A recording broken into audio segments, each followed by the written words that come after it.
Kasi kahit kargahan nyo ng kargahan niya, kung hindi niya na kinakain yung dasal, wala na kayong magagawa. Kaya yung sinasabing wag subukan ang gamit, hindi po pwede eh. Kasi dinadala mo yan sa sarili mo. Kailangan alam mo kung may visa pa siya. Kung baga nga sabi nga, lisensya, renewal.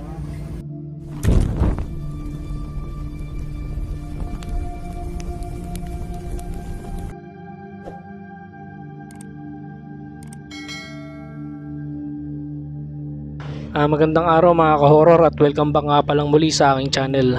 Nandito na naman nga pala tayo sa bagong episode ng Agimat Testing. Nitong nakaraang Biyernes Santo nga ay nagkaroon ng friendly testingan itong si Commander Bantugan. At ito naman ay nilahukan ng iba't ibang mga nagtatanga ng anting-anting at agimat. Bago nga dumating ang araw ng Biyernes Santo ay nag-post itong si Commander Bantugan sa kanyang Facebook page. At dito ay nag-anyaya siya ng mga antingero o yung mga nagtatanga ng agimat o anting-anting na gustong magpasubok sa kanya. Itong subukan naman na ito na gagawin ni Commander Bantugan ay isang friendly testingan lamang. Hindi ito tulad ng mga testingan na ginagawa niya na nililimusan niya yung mga agimat o anting-anting na papasa. Pero ang talagang inabangan ko rito mga ka-horror dito sa gagawing testingan ni Commander Bantugan ay kung meron ba siyang sariling gamit na ilalabas para matesting. At gaya nga ng sinabi ko ay tama rin ang aking naging hinala dahil may inilabas nga si Commander Bantugan na isang gamit at ito ay actual niyang tinesting. Ayon pa nga kay Commander Bantugan na itong gamit daw niya na ito ay talagang subok na. Ito raw ay noong 2017 ay 3 beses na binaril pero hindi pinutukan kahit isa. So tara mga ka-horror at panoorin natin yung video ng testingan ni Commander Bantugan at tingnan natin kung ano ang naging resulta nito.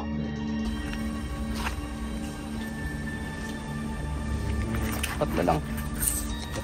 Dito na. Wala ka. Ito lang.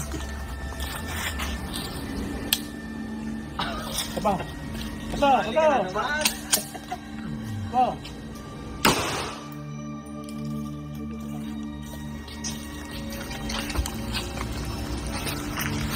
Pinutukan na. So yun ang mga ka-horror hindi rin pumasa yung gamit na tanga ni Commander Bantugan sa ginawa niyang subukan ng Biyernes Santo. Actually mainam din yung gamit niya kasi yung unang pinutukan ito ay hindi pumutok yung baril. Pero doon sa pangalawa na pinutukan ito ay yun na, tinamaan na. Pinaliwanag naman ni Commander Bantugan mga ka-horror na kung ano ba ang kahalagahan kung bakit kailangan testingin ang iyong gamit lalong-lalo na kapag sasapit ang Semana Santa.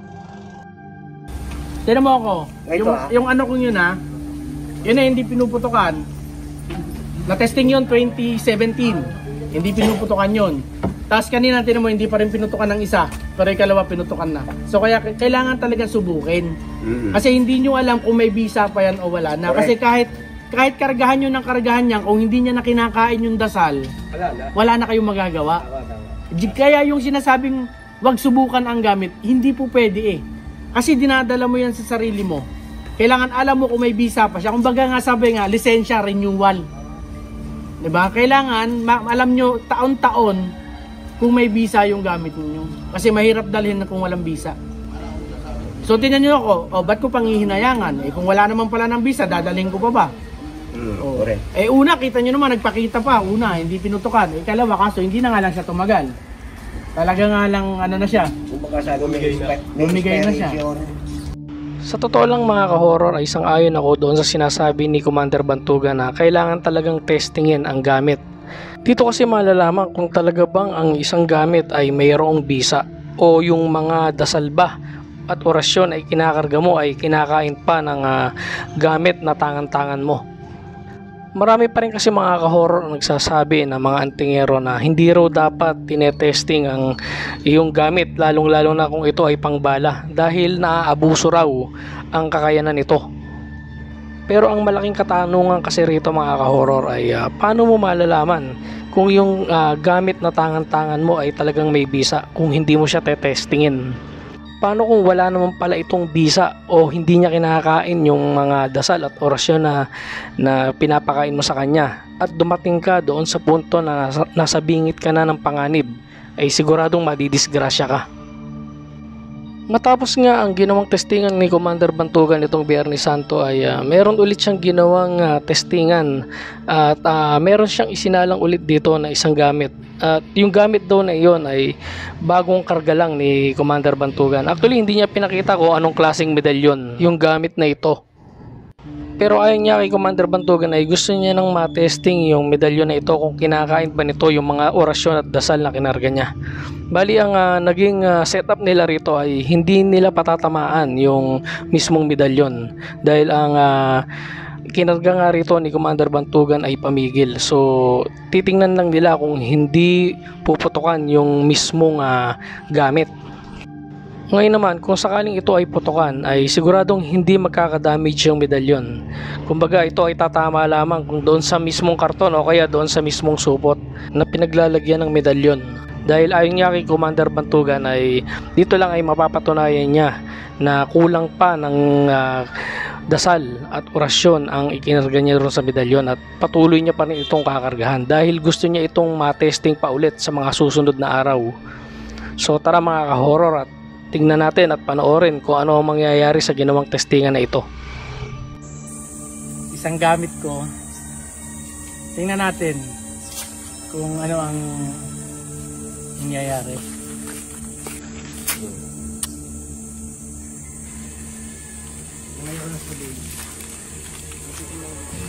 Ay, sige, pakita muna natin. Dito atas muna. Tutukan mo muna. Mga dalawa.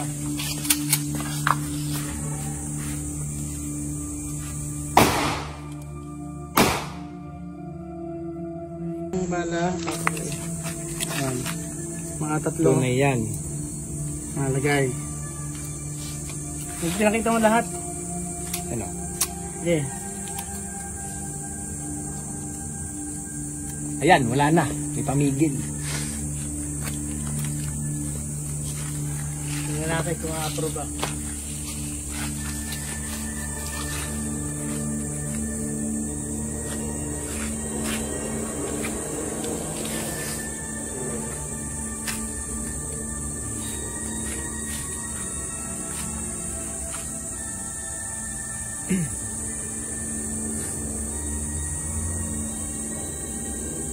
Ano yan? Yung small trahe ay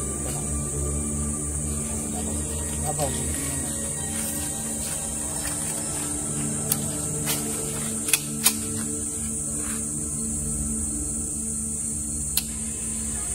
Tama. Ito mo, dyan mo ba? Okay. Ayun, bala. Ito pa. Ito pa. Ito pa. Huwag mong huwag ikakat yan So yun mga ka-horror, nakita niyo naman na doon sa unang at pangalawang pagbaril doon sa gamit ay talagang hindi ito pinutukan. Pero doon sa pangatlo ay yun na. Kumbaga pinutukan na yung gamit. At ayon niya kay Commander Bantugan ay ang ibig sabihin lang daw noon ay kulang pa yung kinarga niya. Kaya ito ay ipagpapatuloy niya pa ring dasalan at orasyonan hanggang sa ito ay maging mabisa na doon sa pamigil na kakayanan ng gamit niya.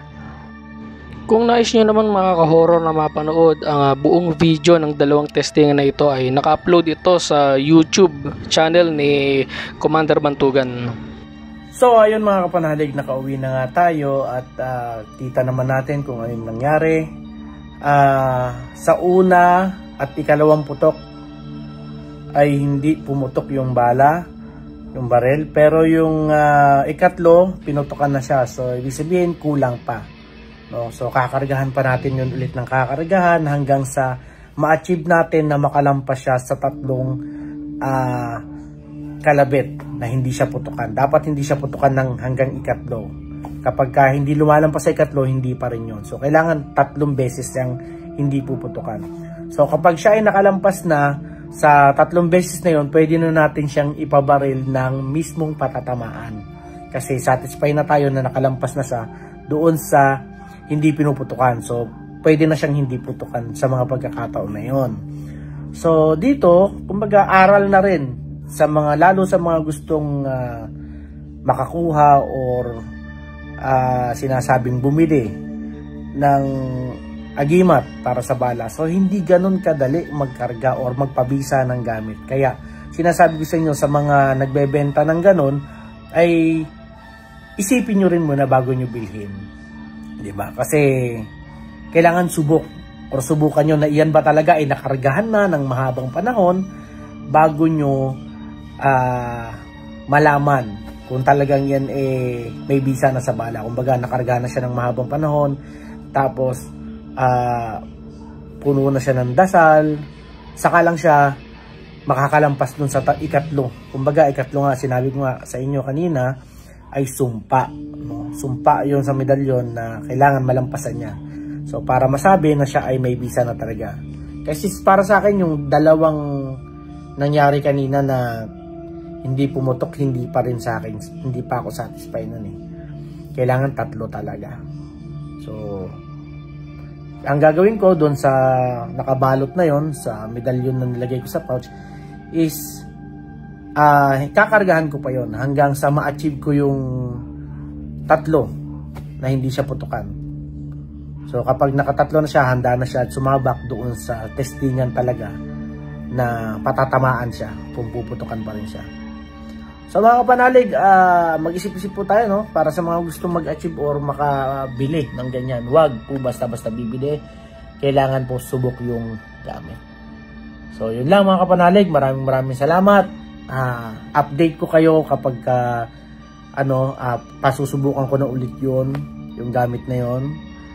At kung puputukan pa rin o hindi na. So maraming salamat mga kapanalig. God bless po sa ating lahat. So yun mga ka-horror, nadinig nyo naman kay Commander Bantugan na ito raw gamit na ito ay te-testingin niyang muli. Basta mapatunayan niya lang na kinakain na nito yung bisa ng pamigil. So abang-abang lang tayo mga ka-horror kung kailan ulit te-testingin ni Commander Bantugan yung medalyon na ito. So hanggang dito na lang mga ka-horror, at samahan nyo akong muli sa mga susunod ko pang mga video patungkol sa agimat. Maraming salamat po. Kamera bukas, simula na ang eksena. Bawat content astig, walang kahambing sa galaw na. Agimat sa puso, lakas ay natural. Di basta-basta, may